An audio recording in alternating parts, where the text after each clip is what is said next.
Talofalava and welcome everyone to another live digital Kava session here in the Polynesian Eyes podcast.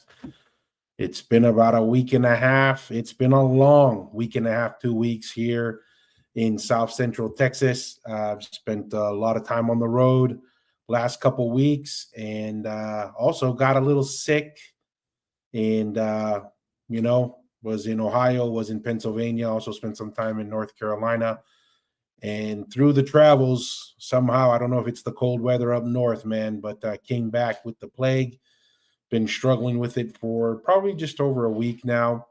And unfortunately, my whole household is slowly recovering from the sicknesses. But thought it was important that we jump on here and have a live. It's been about a week and a half since we've had one.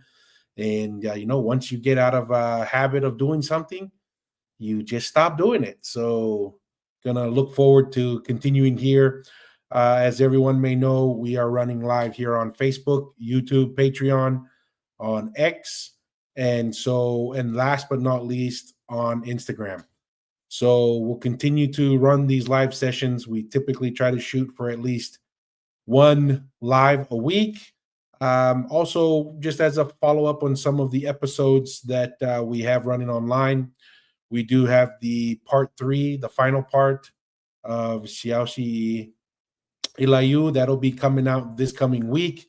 Just haven't had the opportunity to push out the final episode that we had with Xiaoxi Ilayu, and it's been a great episode or series of episodes we've had with Xiaoxi. Really learned a lot, had great discussions, and really the feedback from the viewers have been fantastic from that interview. Also, Tevita Fale is back in Hawaii. We're working to kind of just finalize some of the details to make sure he has the equipment there so we can continue our episodes with him. The next topic on the docket that we're having with Tevita Fale is walking through all the Tuitonga settlements and kind of covering where those settlements happened, some of the Tuitongas that lived in those specific settlements, and major events. And as we have covered, there's an 8 series article that Tevita Fale has on his website, thfale.com, thfale.com. You guys can go check it out. He has a whole list of articles there going over a variety of topics from Tuitonga history, some of the customs, the Polynesian Empire, and the astronomical knowledge and information and his research that he's had throughout his career there. Hey, T-Style, malo. T-Style says, Sio Fatua, take care and hope the family gets better. Malo, malo, T-Style. Yeah, it's been interesting. My voice is slowly coming back. I'm not sure if it was, something respiratory, but it was pretty rough, but I appreciate it. Malo, Bito, T-Style. Thank you for stopping by. So I was we're a little behind. So coming back, so Tevita Fale, we're gonna have that Tuitonga settlement series coming through. We also have a couple other guest interviews that we're scheduling. One of them is a recommendation from the viewers. We also have some Polynesian influencers and people associated with Polynesian content on social media that will be having invitations out to join us on the podcast just to have a discussion and have a Talanoa session here on the live digital Kava session. What we have on the docket today is going to be pretty straightforward. We're going to continue with our series of William Mariner with Kava University. We're a little behind on that series. So that's what the episode today is. We're going to watch through another episode. It's chapter 4, part 1 on the Mariner's journey. This is great content that Lolo Tuyaki or Kava University has online. We're going to walk through his YouTube series on it. And that's what we'll do. Actually, we'll jump right into it.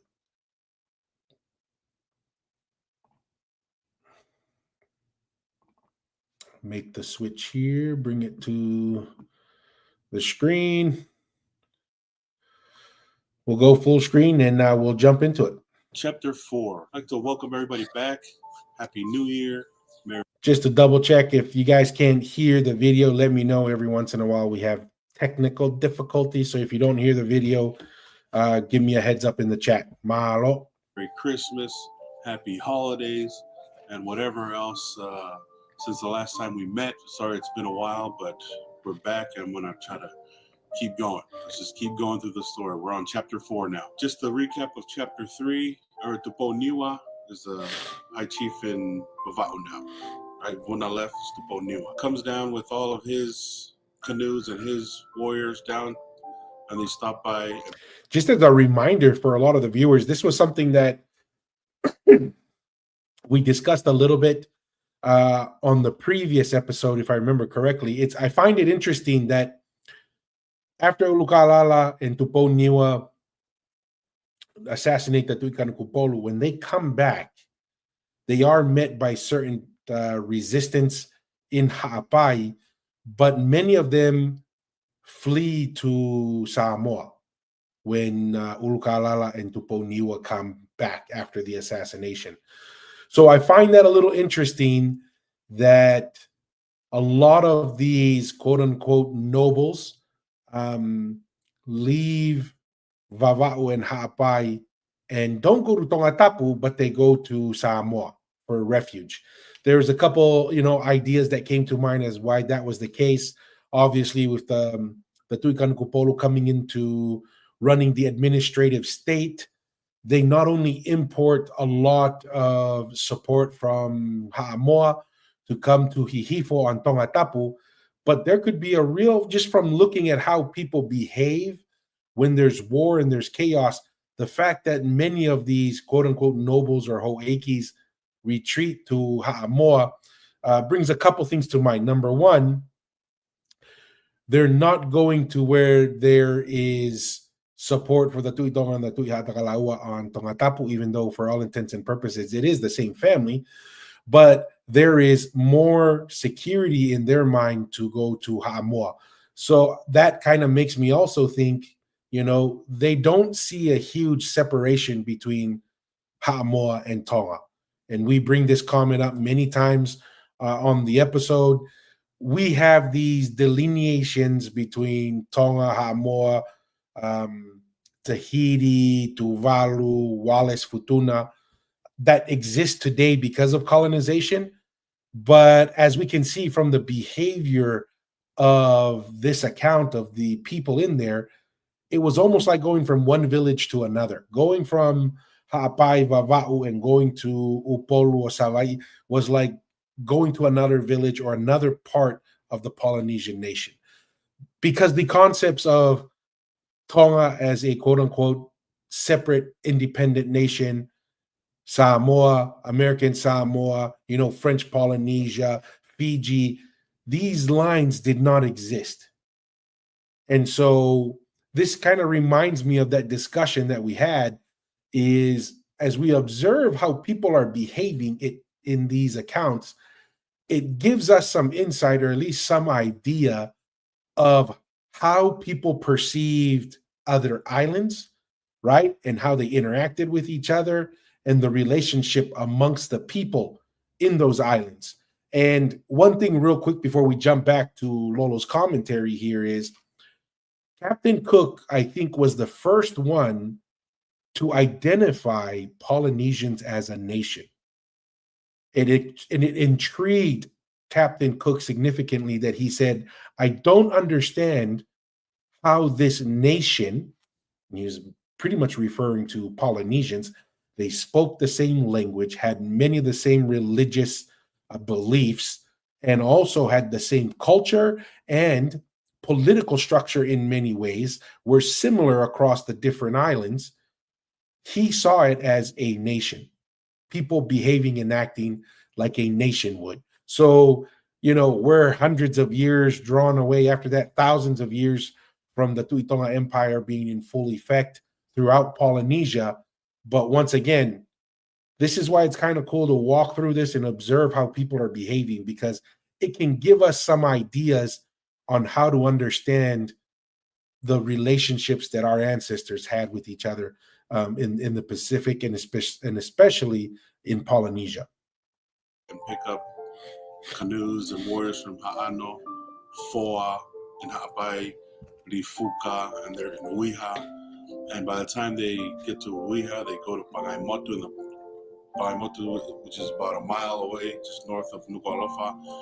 They go to Mount Fanga and they do the whole ceremony of the tuki at Finau Galala's dad's grave. And then they go back to the beach, they prepare for war, and then they head to Nuku'alofa, which they can see. Remember, they were doing war cries at Nuku'alofa, the Nuku'alofa warriors, and now the Ha'apai Vava'u warriors, when they get into their boats to go, the canoes to go to Nuku'alofa, there is 170 canoes, right? 4 of the giant canoes, the mini cannons were in, right? They mounted them on these mounting 179 canoes. For all intents and purposes, this is a massive fleet, and this is in a time of decline in Tonga. I mean, we're getting to the point here where we're at the height of the Tu'i Tonga Empire. You're looking at hundreds of canoes traveling at some point with potentially thousands of people in an army of thousands of people. So that's something really interesting that, just in this timeline, 179 canoes, you go back to a unified Polynesian nation under the Tu'i Tonga, it's not very difficult to see thousands and thousands, an army of thousands and thousands, and canoes in the hundreds and hundreds, and who knows, maybe close to 1,000. Just coming back here, Clyde Moore says, Malo taulava tua, Happy New Year, Toko Malo. Clyde Moore, welcome. Happy New Year to you and also to everyone on joining in. Appreciate it, Clyde Moore. Good to see you, Toko. things with wheels and they can push them. And they get into Nuku'alofa, right? So Fidau's entire fleet now pulls into Nuku'alofa, and Mariner said that there were 15 palangis that were with him, Englishmen. Now we talk about wars, or if you heard about wars or warriors going at it, you don't hear that 15 palangis were at any of these wars, right? Mariner said there was 15 Englishmen, which means there was a lot more than people think that were spared from the Port-au-Prince that anybody thought, right? And yeah, that's something I want to comment on that real quick about the fact that there were multiple Europeans there, and there could have been more saved from the Port-au-Prince. Have a comment here from Pound for Pound Entertainment, Malo Toko, or Uso, Boso, whatever, joining in. That's why colonizers don't mention it. I would agree with that. Pound for Pound, it doesn't fit the narrative. It doesn't fit, their perspective of what our ancestors could have achieved. But that narrative is slowly dying out, because the more we talk about our history, the more we observe it, the more we pay attention to what our ancestors were able to accomplish, that, you can only ignore something for so long. And anyone with an open mind and willingness to seek for the truth, you observe, you ponder, and it's pretty soon things become pretty straightforward and obvious. Additional here, because they were dumbfounded, they seen it at 100%, right? I mean, there's so many accounts of Western explorers totally being outmaneuvered, right? Not just speed, but outmaneuvered and in skill of their ships, and also obviously navigational and knowledge of the area as well. So really kind of interesting. Appreciate the comments there, Pound for Pound. The one thing I want to mention, how he mentions that there's 14 Europeans there.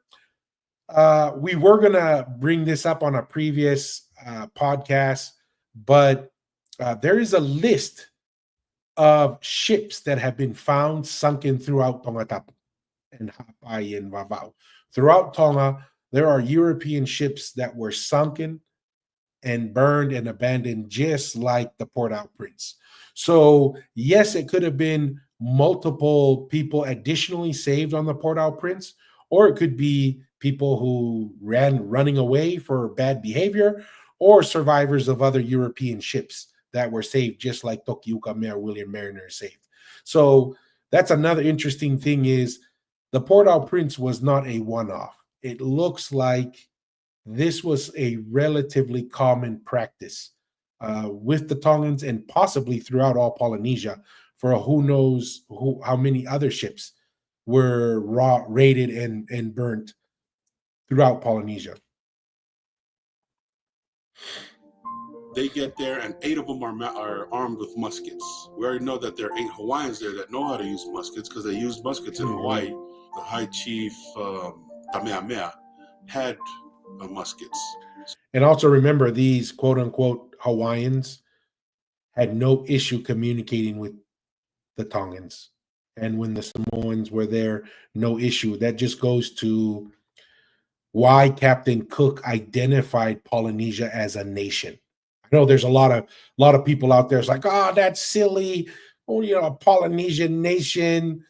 Well, guess what, man? When I was a kid, everybody said it was silly that Polynesians could navigate with the stars, that we were massive navigators. They were, oh, that's stupid. Oh, they blah, blah, blah. So when people say, oh, there was no Polynesian nation, there was no uniformity of government and religion and governance, please forgive me when I say sure, but I'm just going to move forward with what I believe, because you're asking me to ignore all the evidence that not just I see, but what Captain Cook saw, what William Mariner saw, and what a lot of other people saw as well. Comment here from Facebook. Loma Uhila, Malo, thank you for joining. Loma, Malo Toko Polynation. So what would this look like in numbers? Tonga, to be specific, how many people would be living at Tonga at the time? That's a very interesting question, Loma, because two things. A lot of the observations before Tonga kind of falls into civil war was how well cultivated the land was.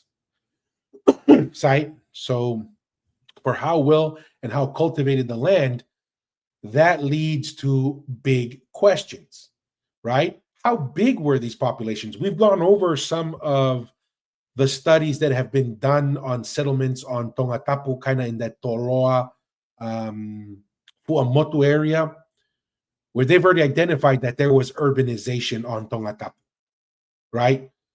700 years earlier, or at least a settlement, we're very close to one of the Tui Tonga settlements, has low density urbanization.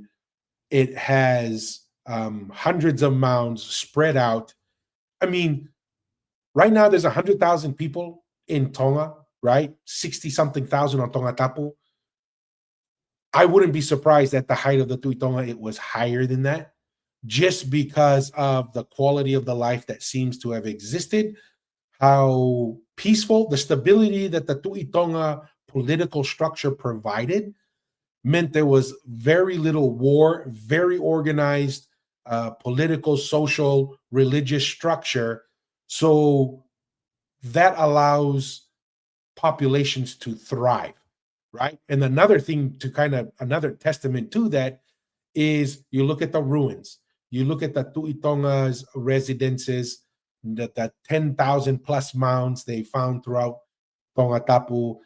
That is high population density. So, I mean, I would say it wouldn't be, for me, out of this world if it was over 100,000 people on Tongatapu itself at some point at the height.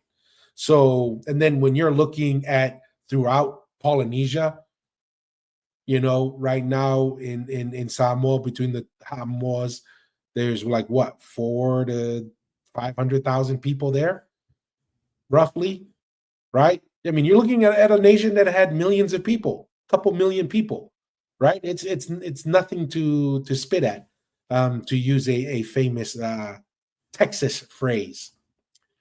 Ukuidai joining in from Facebook says, George Vason's book, 4 Years in Tongatapu, there were runaway Palangis who lied to the Tongans. There has got to be other Palangi runaways in Tonga at that time. George Vason was there before Mariner, early 1800s. Exactly. There's runaways. And like I mentioned, who knows how many other ships were raided, scrapped the metal out of there. People were saved just like William Mariner was saved. And additional follow-up comment Ramukus' London Missionary Society missionary George Vason. Yep, he has a great book. Another great option outside from William Mariner to observe the ancient behavior of Tongans in the 1800s or 19th century. So, yeah, I mean, and then we look at, I mean, just the reason why, if people say, oh, that's crazy, that this stuff is like, oh, so many people, to us crazy, thinking there were hundreds of thousands on Tongatapu. Look at the 100 acres of man-made land in the Fonuatano. Look at all the langis, not just on Tongatapu, but throughout Polynesia. Look at the Ha'amonga. Look at the tens of thousands of man-made earth mounds. And that's the stuff that we can still see today.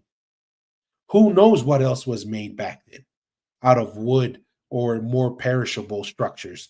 So yeah, to me, I think we're severely underestimating the population sizes on Tongatapu and throughout Polynesia. G-Thing, Esafings, appreciate it. Toko Malo, Tuitonga Empire is real. Mo OGs told me this way back in the days. Malo, love this YouTube channel. Appreciate it, G-Thing. Appreciate the support and 100%, right? I mean, everybody recognizes Tuitonga is undeniable, the influence and the vast empire that was built with it. I think anyone who's willing to be objective can't get around that. We may disagree on other things, on the Tu'imanua and the Tu'ipulotu or Tu'ifisi, whatever you want to call it, where they existed. But there's one thing that Polynesia universally accepts, and that's the Tuitonga Empire. So appreciated that.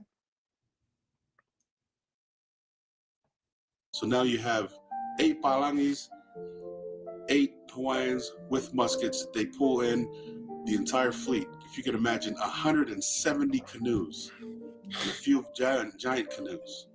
And there were 4 cannons mounted on 4 of the giant ones, and they pull in to Nuku'alofa, where the entire fortress, and I described it in chapter 3, the entire fortress was made of a giant ditch, 12 to 15 feet deep, and then a giant bamboo wall made out of post, latched with bamboo around it. And on the other side of that first wall is another giant ditch with another latching with posts of bamboo all the way around it, right? He said it was about 5 or so acres big, this entire fortress, Nuku'alofa Fortress. These are compounds. And it was 15 feet tall. It had platforms every 15 to 20 feet where people can stand, and a little blocking area where people can throw spears or stones or whatever down. And so Nuku'alofa was ready. They pull in, the entire fleet pulls in. Mariner and his 3 friends, they man the cannons, right? So they're pulling in, and the Englishmen and the Hawaiians start firing muskets at all the warriors standing in front of the fortress of the Nuku'alofa Fortress, right? And they're pulling in. And these guys are throwing spears at them, and they're doing whatever they can, and they're pulling up, shooting them, right? And they kill 3 of them, and they injure a few of them, but war has begun as they pull into Nuku'alofa, right? The injured guys, once they got injured, they start pulling them into the fortress. And a lot of them start running because they don't know what these things are. The guns or the bullets are hitting them, and they're running back into the fortress, right? They start panicking and whatnot. And Mariner said that this is probably what Ulka'alala was thinking, right? With getting William Mariner, keeping him in and observing the technology. He's been trying to push more influence onto Tongatapu unsuccessfully for multiple years.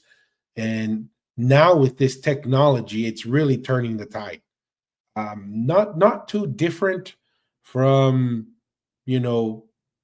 Kamehameha observing that the muskets, that's how he was able to unify the Hawaiian Islands, was leveraging the knowledge and the technology to allow him to take control over Hawaii.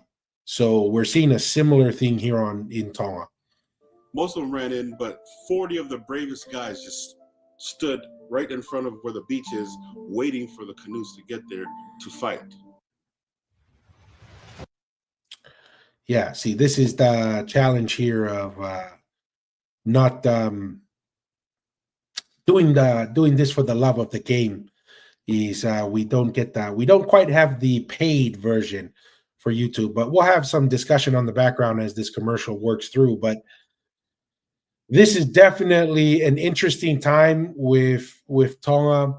It's there is a lot of frustration with the Tuikanukupolu and the oppression that they're feeling. There seems to be a divide, right, of all this power, this influence that's coming from Ha'amoa for the Tuikanukupolu, and it almost seems like the Tuikanukupolu has stationed certain people on Ha'apai and Vava'u who have a loyalty to him, which would make sense. But when war breaks out, they flee to Ha'amoa. And then Tonga is still right fragmented.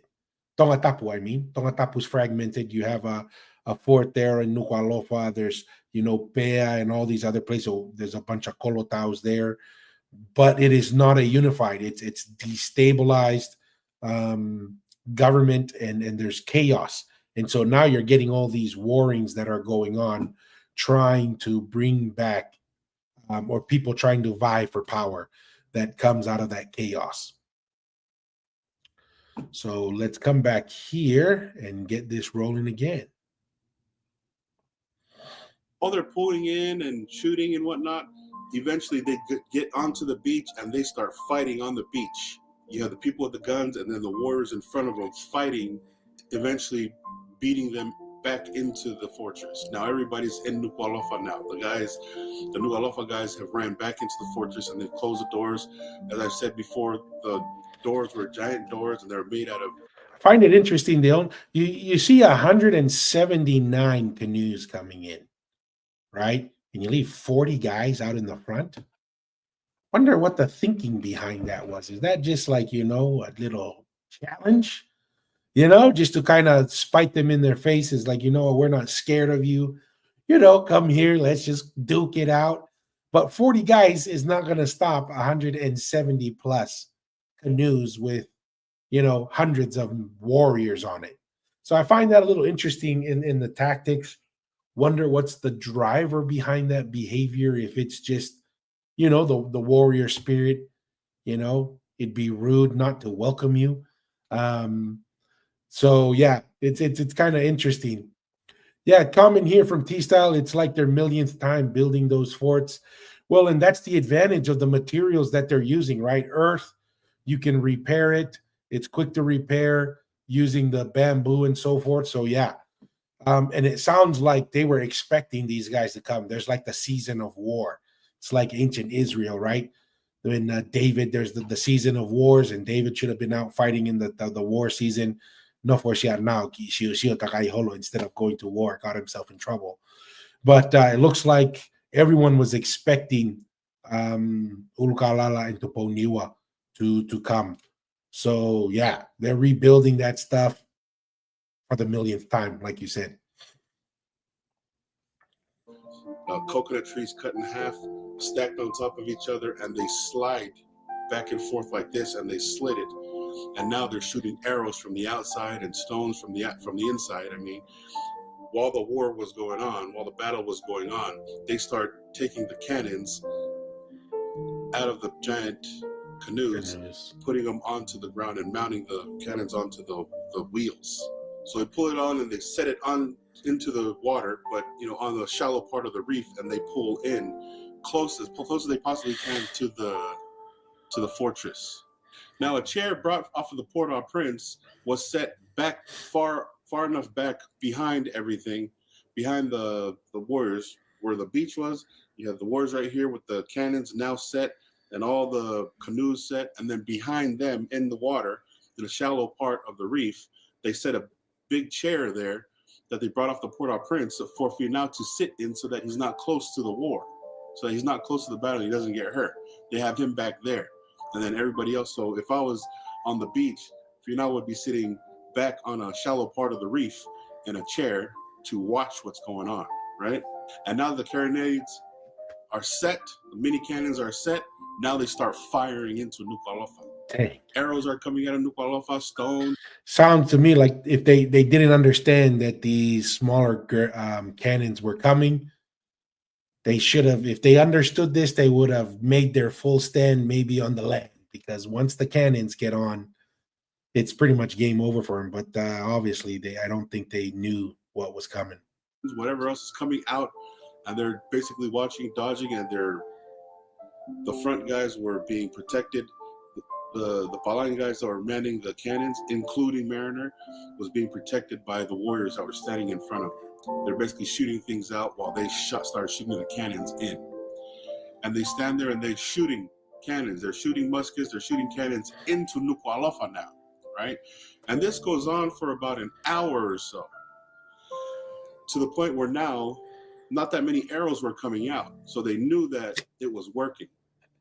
But Finau, sitting so far back in the chair, can't tell that the fortress was being damaged at all, because of the way that bamboo was made. It wasn't, it didn't explode. When you shoot through it, it was tied together. So the balls went in, but Structures didn't collapse. He couldn't tell whether anything was being destroyed or not. So he's disappointed.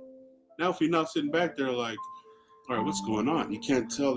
Finau's like, Shanna, you told me this was going to win the war for me, and we've been blasting it for an hour. And it's surprisingly durable, right? From the outside, it looks like it's not doing damage. But people inside are probably freaking out because they have no idea what these giant black rocks, right, rather than the cannonballs, they're probably freaking out on the inside, like, what kind of voodoo is this? And Urgalala is thinking, like, man, I thought this was the year, but looks like he's going to be pleasantly surprised that anything's happening, even though the guys up front know that there aren't any more arrows or stones coming out. And he calls Mariner back to him. He tells him, hey, go call Toki back here. I want to talk to him. So Mariner comes back there, and Finau tells him, look, I'm disappointed. I'm disappointed. I can't tell that anything's happened. Nothing's going on. Now everybody's standing around, and these cannons are just shooting because they've been firing for over an hour at this point. And Mariner tells him, no, the bamboo, it's hard to tell sitting from back here, but because of how the bamboo, it doesn't explode, it doesn't give way, right? Because of the way it's made. But and it's light. The bamboo's light, even if it's damaged, it's not heavy enough. So we know that it's working. So Finau says, all right, burn it down. Have guys go around and start burning the outside wall down so that at least he can see. So they start going around and burning the outside wall, and they're going in and they're trying to burn the inside wall as well. And when they get close, they can tell that the cannons went through the posts. The posts are damaged. Even though they're tied together all the way up, some of the posts were missing down below because of how the cannons hit them. And they get in close enough to now they're fighting the enemy, start seeing that they're coming in close. So now the enemies are coming, and now they're fighting as they're burning this down, burning the fortress, the wall down. Nuku'alofa guys start coming, and they start fighting them. But by then, many have gone out the back gate and ran to the next village south of them.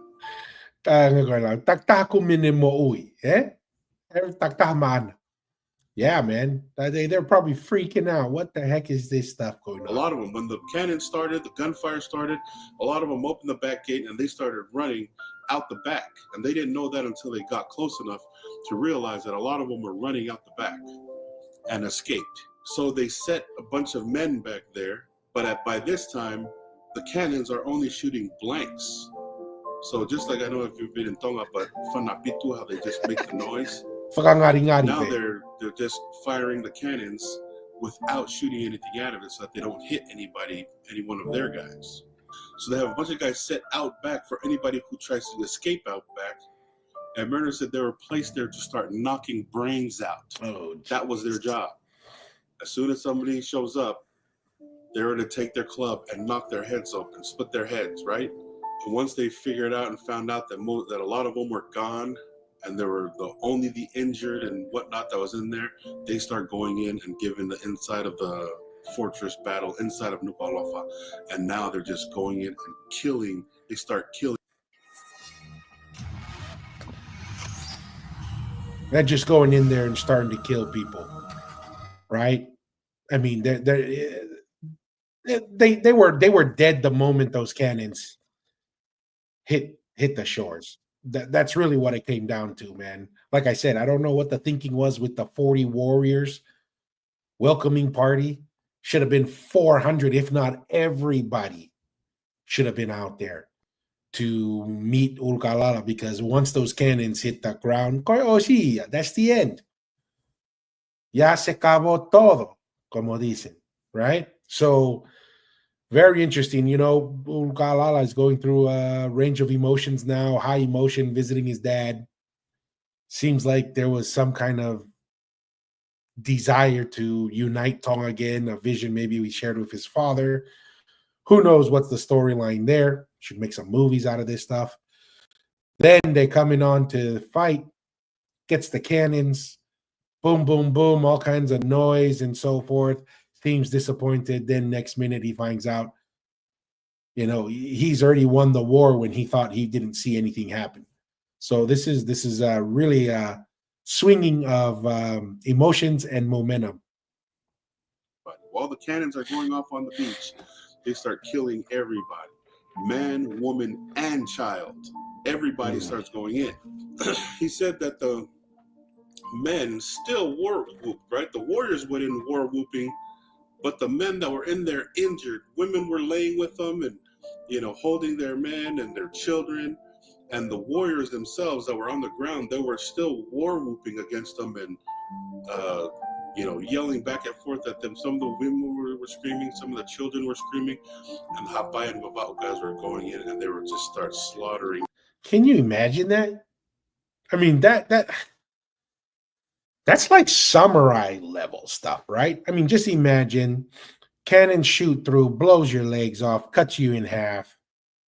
Your wife and kids are next to you, and what are you doing? You're still over there calling people to come fight you, right? I mean, that's intense. That's a certain level of warrior mentality, the Tui Halafatai switch. That's just I'm a believer in this, man. Polynesians have that Tui Halafatai switch genetically implanted. And if we don't teach our people, boys and girls, how to control it, this is why we get ourselves into so much trouble. In other parts of life and society and in foreign nations, it's because, whether you want to call it hot blood, warrior spirit, whatever it is, that's something that'll come out. And when it comes out, that's what we call mishini mau mau. So hearing this, it's really is a warlike mentality that injury, death, suffering, all of that is thrown out the window, and it's just the heat of the battle. Everybody. Men are groaning, dying ones. And then he even said that there were women that were in there that were just holding their men and holding their children, but they were looking at the warriors as if they were annoyed, like, hurry up and kill me. Like, what are you going to do? They weren't giving, the women weren't giving them the satisfaction of yelling too much once the warriors approached them. They were almost annoyed that they were even there. So like it wasn't, the women didn't care. They knew they were going to die. They had their husband and their child in hand, but Mariner said that they looked more like whatever, They were telling you, man, it's dangerous. They were even there. They didn't care. And that type of personality and so forth still exists to today. That's the one thing that is really kind of interesting to me, is as we kind of listen to these behaviors and attitudes hundreds of years ago, many generations ago.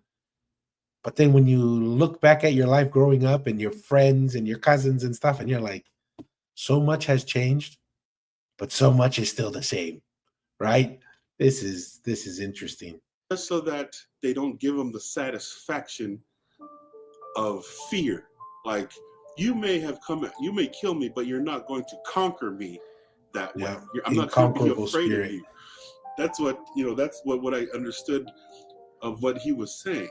He was saying that while he was watching, it didn't seem like, yeah, women screamed and whatnot, but some of them were like, no, you're not going to.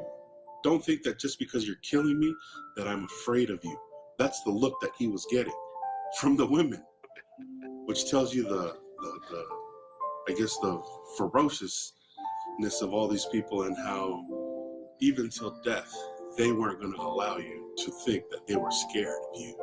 Mariner acknowledged the fierceness of the Yeah, and that's a thing. I don't know if that's actually William Mariner does a interesting comparison between his time in excuse me, his description of the Fijian warrior versus the Polynesian warrior per se. Is he said that the Fijian warriors were much more ferocious, right? They looked ferocious, they behaved ferocious, but what he described, in their everyday Fijian warrior, everything was about being ferocious and being intimidating, in being, kind of like chaotic or just ferocious, right? But he said what he noticed the difference was in Tonga was, yeah, they have an unconquerable spirit, but there was a desire of, you get up every day, you dress yourself, you make yourself very presentable, clean, organized, put together. If you want to say gentleman-like or womanly, like in the sense of women taking care of themselves and their hygiene and so forth. Very different from what he experienced in Fiji. And so it is like, that's why I like the samurai maybe comparison, because the samurai were very particular on structure, organization, cleanliness, presentation, making one presentable, but were pretty ruthless when it was in war, like unconquerable spirit and so forth. So I see a lot of similarities on the samurai and the Polynesian position on war, and being a warrior, yet having very structured and very presentable manner on the social side of things. conquerors now. And then once they're in there, they call for the newly tattooed guys, the young kids, right? 15, 16, 17-year-olds, newly tattooed, right? Oh, I guess we get a pause there. And for all that hum la la about, the malu and tattooing being only owned by certain people in Polynesia, yeah, there was tattooing going on, right? Very common. It's kind of silly to say that one part of Polynesia owns tattooing. This is a common practice amongst all of our ancestors. Because in the second volume, it tells why they were all tattooed the same way, right? Because they were to look the same. That's why they called it da da da. The newly tattooed kids, they called them in to start practicing how to knock a brain out of a man's skull. So they got the kids in there, getting the young warriors to get their reps in, basically, in what you're doing to. And also, I think it's to build that feeling of invincibility and in getting over the newness of war. And so that's something that, that's a smart move. You gotta, when you're building a warrior, this is kind of on the ugly, not so pretty parts of being a warrior and building an army who's experienced in fighting.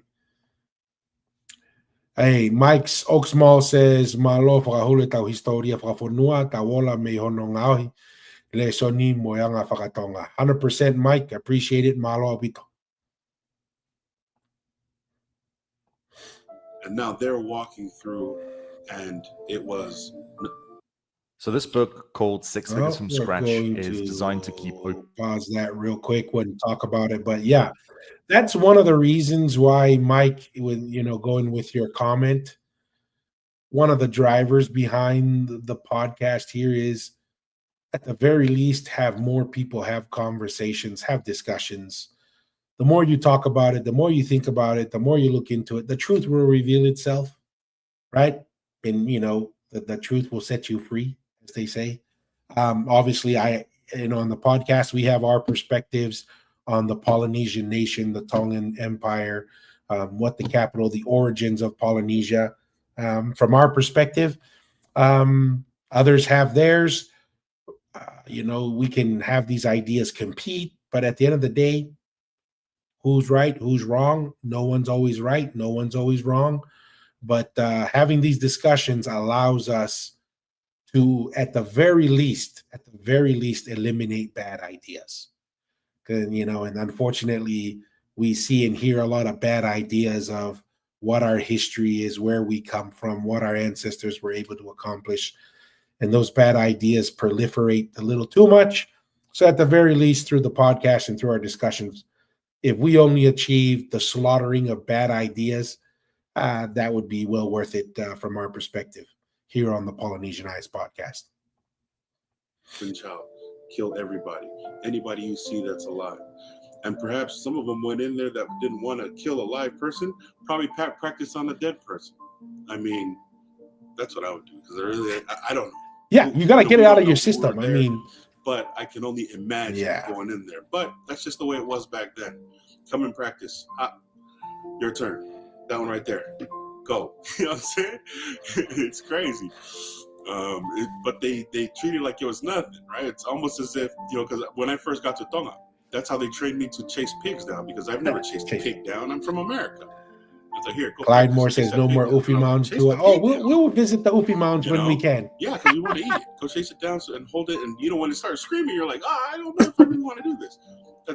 That's how I felt when I went from here chasing a pig down. I can't imagine how growing up, but I do understand that. Gotta get the reps in. That's what maybe ugly, but you gotta get the reps in. It was just normal. Hey, the newly tattooed guys, come over here. Start doing this. Earn your tattoos. Even as they went in, they even noticed. All right, a lot of them were just laying there awaiting death. It was hard.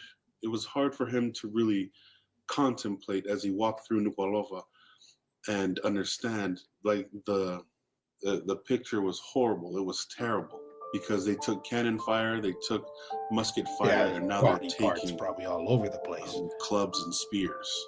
And every house that wasn't burning, they plundered. They went in there and took whatever they can, whether it's weapons or food or whatever else was in there. One of the Fijians, one of Finau's men, one of the Fijian guys, he made a breastplate out of something he found on the Port-au-Prince, but it was used to strain fish, right?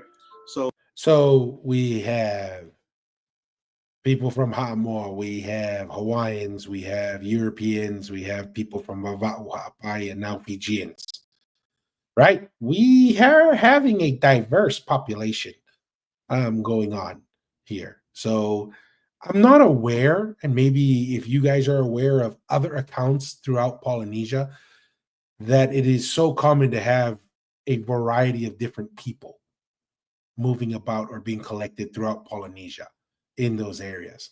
Yeah, I'd be interested to know if, how common that was.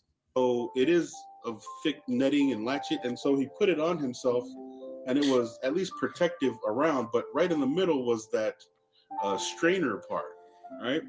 Well, he took a spear right to the chest plate. When one of them threw a spear out, or threw a spear at him, he took one of them to the chest, and it messed him up really bad. Mariner said he laid up for 8 months, and ever since then, his walking, he was always hunched down ever since then. One of the Fijian guys with a breastplate. So I don't know why he mentioned that, but it was interesting. Fijians were there. So in a few hours, the great fortress of Nuku'alofa, which patterned a lot of the fortresses in Tonga at that time, and fought off Ulukalala for the past 11 plus years, right? Because Ulukalala was going and attacking Nuku'alofa and all the other forces, the fortresses annually, right? In a few hours was now completely destroyed. So for the past 11 years, they were able to protect it, but because they went in with the cannons and the guns and everything else, it was completely destroyed. A lot of the patterns of the other fortresses were built the same because it was so built, fortified so well. So now Finau walks through the Nuku'alofa fortress, and he sees what it's done. He sees how destroyed it is. He walks through and he sees limbs, arms, legs, body parts blown away by the cannons.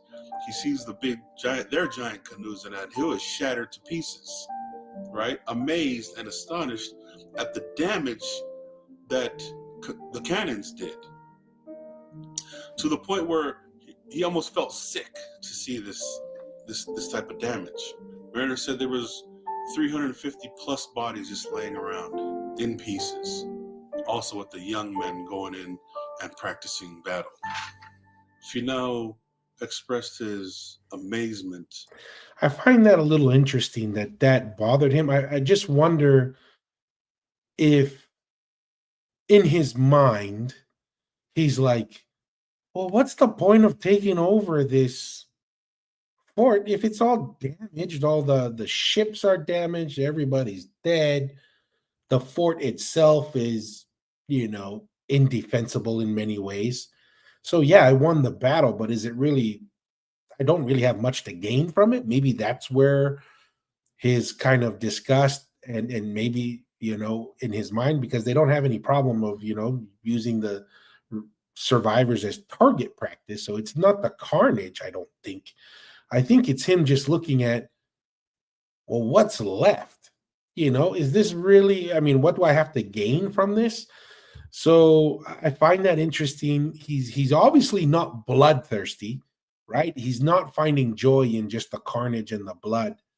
But in a way, he's kind of just like, oh my gosh, the destruction is kind of out of control. Maybe that's what he's thinking. So I find that very interesting, that he's not just running around shouting for joy that, 10 years of efforts and, finally broken through. He's still somewhat dissatisfied with the victory because of the damage and the carnage that it led to. About the guns, he expressed how astonished it was at the damage these things could do. Because remember, he sat all the way in the back. He couldn't even see what they were doing. But walking through Nuku'alofa at this point in time, he was blown away at the damage that something like this can do. They captured some enemies. Some of the higher chiefs, they ended up not killing, right? Some of the enemies they took prisoners. Quick comment here from Matafa Usomalo. Thank you for stopping by. I think he felt guilty for the unfair advantage, like in the last samurai when they pitied the samurai in the end. And I think so too, right? Like when you do have a warrior mentality, there seems to be a code of ethics and expectation of how war is to be conducted and how that should be executed. Maybe that's a big part of it too, Mataf. I wouldn't be surprised, right? Where they're like, there's no sport in this, there's no fun in this because it's so one-sided. So yeah, that could be it as well. I appreciate that. Malo Matafa. And once they took them prisoners and sat them down and whatnot, everything was done, the battle was done. The warriors start talking to them. They start talking to each other. The Nuku'alofa guys and the Hapaiwa guys started talking to each other. And the Hapai guys were like, what did it look like? How did it look like when you were in here? Now that the war is over and, we're not blowing limbs off, can you guys tell me how it was in here? That is absolutely hilarious, man. It's like the two kids in the village, Tautuki, they're punching each other, and going to kill each other. But after the fight, sit down. And they say, hey, how did you feel when I kicked you in the face? And the other guy, oh, how did it feel when I bit you on the arm? It's kind of hilarious. These are things that there's no quote unquote bloodthirsty hatred, so to speak.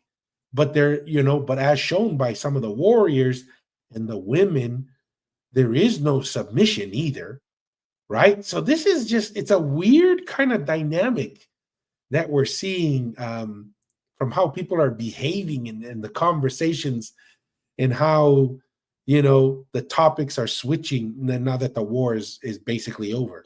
And they all start describing like, man, dude, whatever that was that you guys used, it was like an animal, like a fierce animal, because all we knew that we were now in our houses and we thought we were safe, but these cannonballs came in. And hey everybody, it's Tony Robbins. Listen, I'm on my way to the studio, and I just find that a little kind of ironic that now they're having these conversations after the fact. There's like, hey, now that we're not trying to kill each other, man, what was it like? Right? Because we've never experienced it. Can you tell me? It's like they're trying to ask them to tell them the movie preview of the movies. Out a post in a corner of our house, and we're like, oh snap! And it seemed like when it took the post out, it turned mid-flight and took out another post, right? Because we all know that it was just 4 of them going, and so that's not what was happening. But this is how they expressed it, how they explained it. That's what it felt. It felt like they were coming in and they were turning, looking for us, and we were backing and we were trying to find a place to hide from them. Because that's what they're describing it, as if it was an animal looking for something to eat. See, and this is just human nature, right? When you don't understand what's happening, you just correlate or relate it to, oh, maybe it's an animal we just don't understand. Maybe it's a devil, maybe it's a ghost, and it's trying to attack us and it's moving wildly around. So they're just trying to see what they can correlate it to or associate with it to explain the behavior of the cannonballs. And it was destroying and devouring everything, and we thought that it was only satisfied by human flesh. That's what we thought, right? Amazing. We saw it take out the giant canoes. We started taking the other canoes, shattering them to pieces, because we thought that all they wanted to do was eat flesh, devour flesh. So we started hiding. A lot of them started leaving. At some point, some of the chiefs decided, you know what, because they were on top of the giant canoes, and they met there like, all right, they're looking over the wall like, all right, let's go. Why don't we just run over there, jump over, and kill the white guys that are manning the cannons? Yeah. Let's do that. That way, those things stop working, and then we can just go hand-to-hand combat. And while they were planning that on top of these giant canoes, the cannons start hitting the canoes and shattering them, and they start falling down. So it looks like there is an adjustment that's being made by the leadership in the Nuku'alofa fort. They have an understanding from their observations what's causing it, and they're trying to come up with a plan, but too late. That plan probably would have given them a fighting chance, but the cannon damage and the consistency of the firing just totally demolishes any opportunity for an adjustment. No second half adjustments, guys. Sorry, too late. That changes the entire plan. Now they're not going to do that because they can't see anymore now, and now the plan that shattered the plan, right? No pun intended. There we go. Most of them run into the country and whatnot, and now the prisoners that they have, everybody else is dead. The young, newly tattooed guys are got their practice in, and they burn the entire thing down. If he now decides to now leave and go back to Pangaimotu, that place that's a mile away from north of Nuku'alofa, that's separated by a narrow reef, because now he's sickened by the entire thing, and for some reason he was done. He's like, all right, we're done. Let's go to Pangaimotu, make our way back home. Mariner tells him, no, you want to rule all of Tonga, right? The only way that's going to happen is if we move this battle with these weapons and go to the next fortress and do the same thing. You have to do the same thing, right? He said there was 15 or 12 or more fortresses in Tonga at this point. You have to do this. You've been trying this for 11 years, failing. Now that we have something that destroyed the strongest fortress, you can now go and rule all of Tonga through battle if you want. But you have to keep going. You can't stop here. We can't go back to Pangaimotu. And Finau says, nah, I'm done. This isn't how, because he felt like this just isn't how we fight. This is not fair. It's not fair to a man or to warriors to be receiving this type of treatment, because it's just, think that, what's the point? That man should have this much advantage over another. That's not the warrior way, right? And Mariner thought, well, and this is just what Mariner thought. Mariner just thought, well, you're just not a real warrior then. Because if you really want to rule, if you really want to conquer, which we already know that Mariner knows and understands how conquering happens because he was educated in England. Yeah. He knows how conquering is supposed to happen. You're supposed to go in and take over, and put people there and then take over and make sure that everybody is under your rule. But Finau didn't think that that was the case. Finau didn't think that that was the way or wasn't the Tongan way. And so Mariner just thought, okay, well then you ain't that guy, right? Yeah. And, Matafa here has a comment where he says, what separates minorities from Palangis is empathy. And, well, and the thing is like, very interesting exchange there, right? So there's this massive victory, right? By all Western, key performance indicators, KPIs. Ulukalala is smashing it, right? Like 11 years of failure done in a couple hours. Tongatapu could be all his within a few days, maybe a couple weeks, right? But Ulukalala doesn't see it that way. And I don't know if empathy is necessarily the correct word there in my thoughts, Mataafas, because how much empathy do you have when you're out there slaughtering women and children who are next to their fathers or husbands, right? And then bringing the survivors and having the young warriors practice with them. A lot of Palangis would look at that and say, oh, that's so savage, right? But then this is kind of perplexing and interesting because what's kind of coming to my mind is this.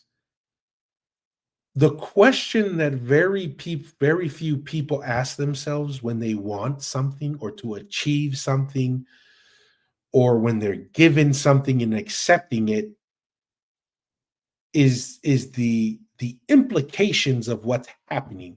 And what I'm saying is like this. You want to be successful. You want to accomplish a great feat. Well, great. Usually what I try to ask myself is, of course I want to be successful. I want to accomplish a great thing. But because we know there's always a cost to everything, the natural question we should all ask ourselves is, hey, yeah, I'm going to win and take over Tongatapu, but at what cost? And is the cost worth it to me? And it seems like what Ulukalala is looking at is he sees what can be obtained, which is something he's been trying to obtain, but he is not satisfied with the cost at which it comes. And it's a cost that he's not going to pay personally or physically, but it is a cost of damage and chaos that he's like, I don't know if it's worth it, right? I don't know if it's worth blowing things up just to be the king over rubble, right? Is it really worth killing half the population just to be the king? Maybe he's saying, nah, not really, right? And so, because anyone who is thinking through a Western mentality of conquering, like William Mariner, is like, yep, on to the next, on to the next. Ulukalala seems to be thinking at a higher level, in my opinion. He's thinking, no, I'm just not going to achieve my goal at all costs. He's saying there is a price that's too high for me to achieve my goal, and that is the complete destruction of people, property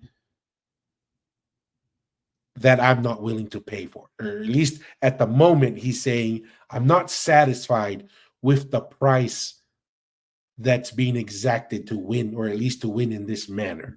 So I think it's very interesting, and that's why it's important to stop and think and ponder, and why is Ulukalala behaving this way? We understand William Mariner's, right? Because that's a very straightforward Westerner way of conquering. You just go and whatever it takes to win. Boom. This is one of the reasons why I think Polynesians in general, we struggle with achieving material success because of the cost that it requires to obtain material success. The Polynesian mindset, and this may be because of how the Polynesian Empire was governed and maintained, it wasn't always maintained by military force. It was governed through relationship, family relationship, right? An exchange, a social exchange, a social contract, so to speak, of I wasn't just a ruler for the sake of being a ruler, but I had a responsibility and a task to give to my people, and my people had a responsibility and a task to give to me. And there was an exchange that was made that made the ruling worth it. The sacrifice of the ruler for the people and the sacrifice of the people for the ruler. That made sense. For the Polynesian mind, from my observations and experience, what is asked in order to achieve material success is not always worth it to the Polynesian mind. It is a total abandonment of communal living and a heavy focus on individualistic goals and desires. And that's the price of achieving quote unquote material success, right? I need to sacrifice everything outside of myself to achieve my material success. When the Polynesian mentality, in many ways, and I can only say just because this is how our ancestors lived, breathed, behaved, and executed their lives for thousands and thousands of years, is the attainment of individual goal at the price of the communal and the overall vision is not an exchange that the Polynesian mindset is usually happy with. And I'm just speaking in generalities, right? That seems to be what Urkalala is going through right now. Because from a very Western perspective, you just achieved all your individual goals. You're now the man. You can, you have Hapai, you have Tongatapu is at your fingertips to achieve that individual power and goal. And yet he says, no. Something is not right with this exchange. And so he seems to be uneasy. That's maybe why he wants to withdraw. He's probably asking himself, is the cost of achieving my control over Tongatapu worth the achievement of that individual goal? I don't know. So it's kind of differently. Thinking of that, I'm trying to understand and walk through why this behavior, because this is unusual behavior, right? When we think, and this is where I'm going to, guys, this is why I think our Polynesian history brings a unique perspective into the world. And this world is, and I appreciate Western civilization, right? It's brought so many material advancements, so many material things that, in healthcare, education, but it comes at certain costs. And what are those costs? The metaphysical world, right? The communal focus. Some of those things are lost. But I want to get through some of the comments here. Mataafa says, it's like when our dads used to savagely beat us, then empathetically talk to us after. And it's funny, right, Mataafa, where, from the Western perspective, it's like that first part of your comment, they're like, what savages, right? And I would probably agree if you just left it that way with that portion, right? And you're just kind of beating people around for the sake of beating them. But it's that second half of your comment, Mataafa, that to me shows a level of understanding that supersedes just the material analysis. And that is the talking to after the fact, the reinforcing of what matters most. That suffering that you're going through now is not suffering to be wasted. You've gone through some suffering. Let's make the suffering worth it, right? And maybe that's what Urukalala is seeing. He's like, I'm seeing all this suffering, and a certain level of suffering is worth it, and a certain level of damage and chaos is worth it. But this is suffering, chaos, and damage at a level that he may be doubting whether it's worth that kind of chaos. So appreciate that, Mataafa. Clyde Moore says he's a general, not a conqueror. And I think that's an important thing. That's an important distinction. He's not out. He is not someone who desires chaos. He may desire influence and power, but it doesn't come at any price, right? He's saying there's a price or a line I'm willing to go to. And if it passes that line or that price, I have the self-control to step back and reanalyze the situation and make a decision on whether my behavior is appropriate in regards to the big picture, and not just tunnel vision on my goal and willing to step over and kick anyone and everything to destruction.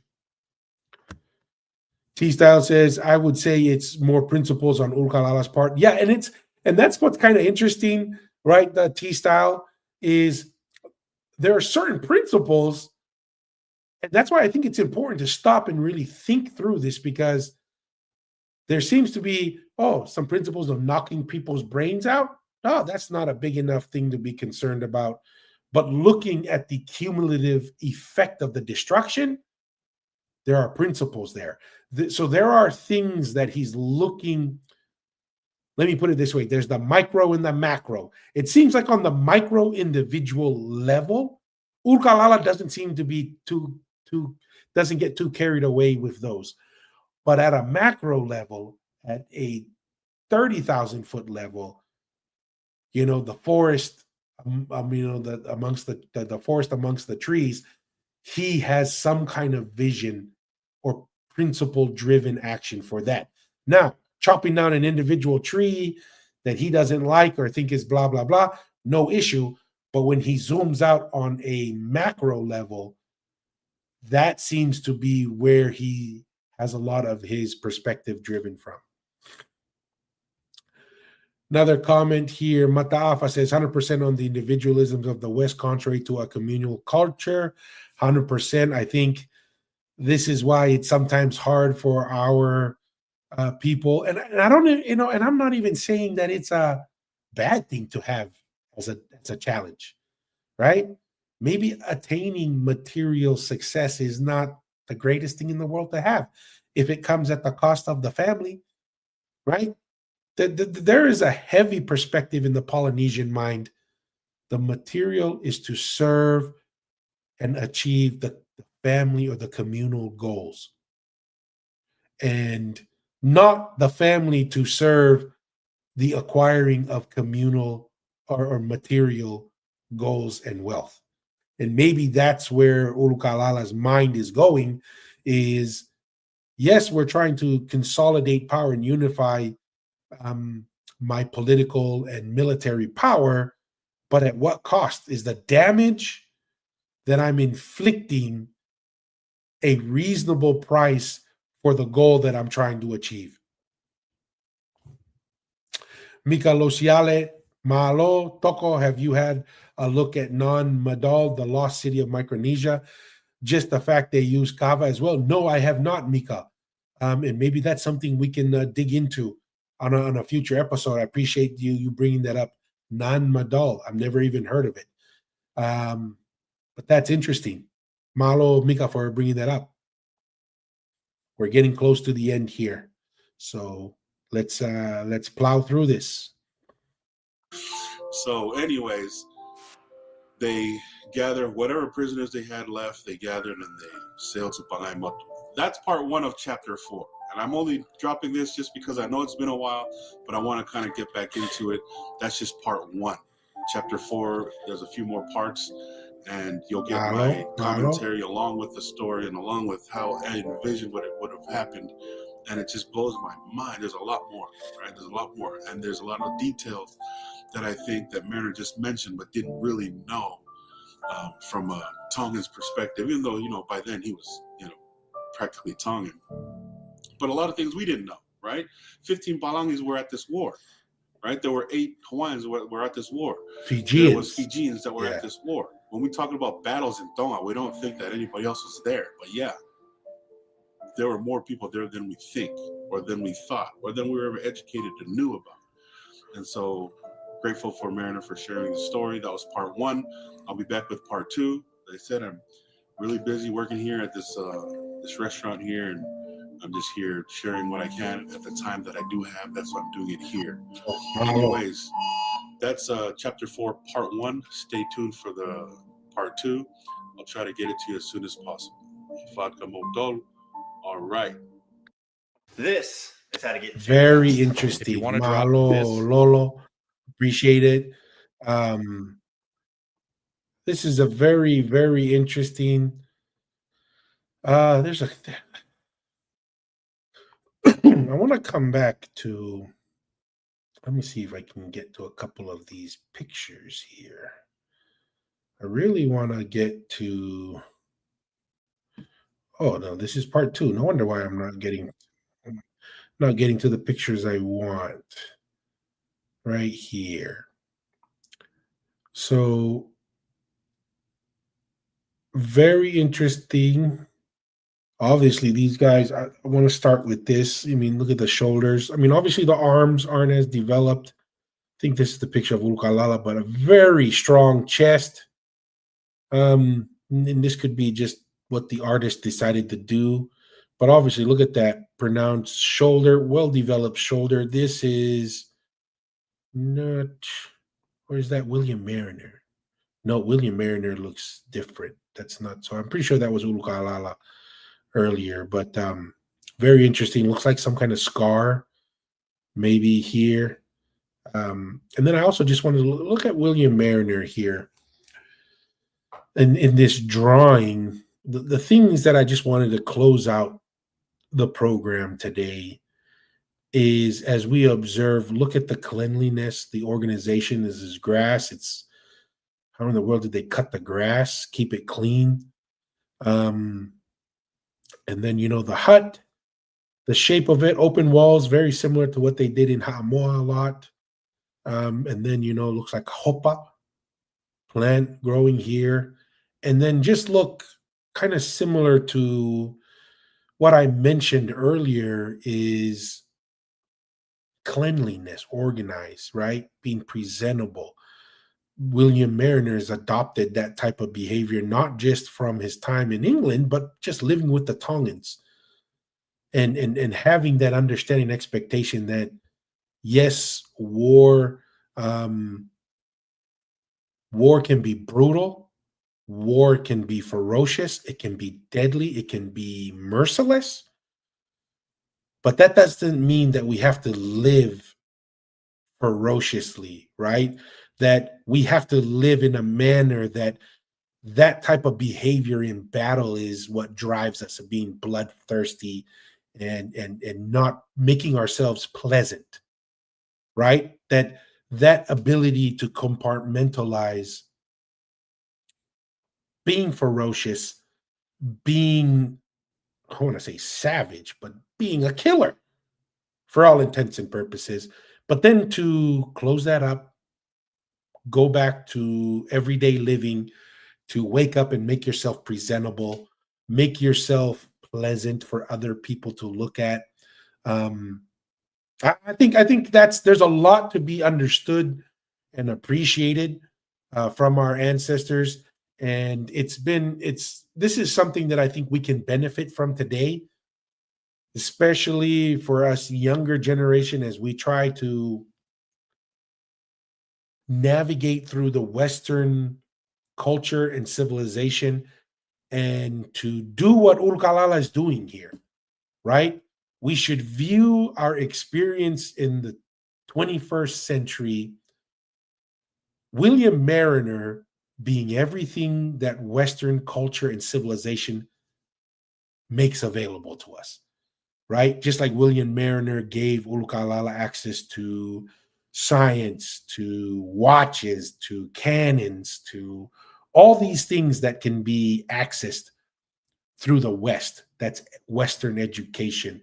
That's the corporate structure in the world that's out there. How do we leverage that to our benefit to help us achieve what our goals are and what our desires are? But at the same time, to have the same macro vision, the same awareness that as we are pursuing and navigating these Western goals in the Western world and culture that we live in, that we don't inadvertently leave so much destruction to the values, to the genetic knowledge that's in our blood and in our bones, and our culture and our religion gives us, that we don't just recklessly destroy that and throw it away. And that's something that I think is very intriguing, to look and just to stop and think about what's happening with Ulukalala and William Mariner and the foreigners, not just the Westerners, but the Fijians, the Hawaiians, and really wonder like how and why our ancestors behave the way that they behave. And there's a lot to be learned from that. So I thought that was really interesting. Have one more comment here. Mataafatua, these podcasts have been very informative and entertaining. Malo to you and Masi for all the great work. Appreciate it. Malo abito mataafa. Glad it's of great value to you guys. I'd be lying like today, not feeling 100%. It's been a crazy work week. The whole family's been sick and so forth, but kind of like what Lolo was saying earlier, looks like he was going through a similar thing when in shooting this episode. Just sometimes you just got to do it, right? Just go out, get it done. And now I'm glad I did it. I would be lying if I said I was excited to be on here today, but it's something that's important. And if something is important and because it's important, sometimes you do it out of duty and not because of pleasure, right?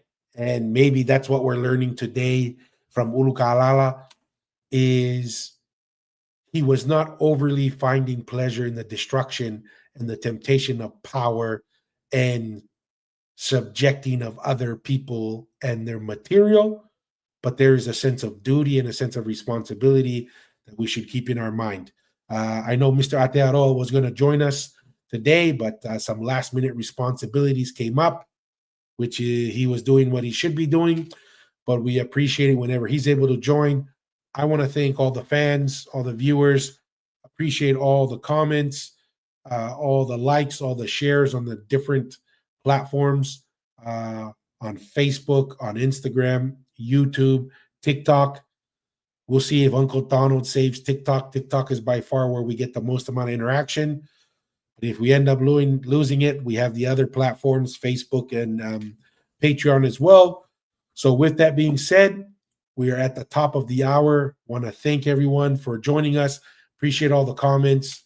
As always, stay curious, ask the questions, and be bold. Till next time, peace.